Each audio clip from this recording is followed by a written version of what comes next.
MTA TV, media syiar Islam. Ketika Nabi Yakub alaihissalam diceritakan oleh Nabi Yusuf bahwasanya beliau melihat dalam mimpinya bulan dan bintang itu sujud kepadanya. Kemudian apa kata Nabi Yakub? La taqsus ru'yaka ala ikhwatika fayakiduna laka kaida. Jangan engkau kisahkan kelebihan yang kau miliki kepada saudaramu karena dikhawatirkan dia akan memberikan makar kepadamu. Baik.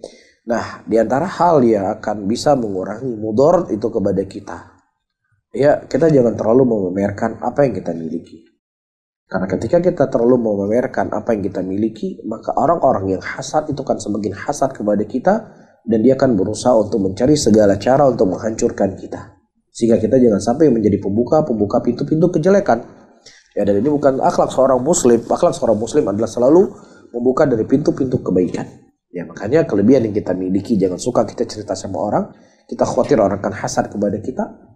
Begitu juga ketika kita punya kekurangan, ya, maka jangan juga kita cerita kepada manusia karena musuh-musuh kita akan tertawa, ya, dengan kondisi kita, atau mereka akan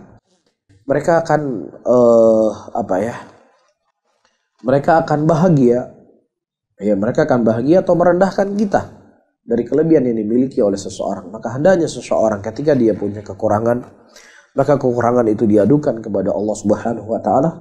Ketika dia diberikan kelebihan, maka dia bersyukur kelebihan tersebut kepada Allah Subhanahu wa taala apa yang telah Allah berikan kepadanya. Nah, Allahumma shalli.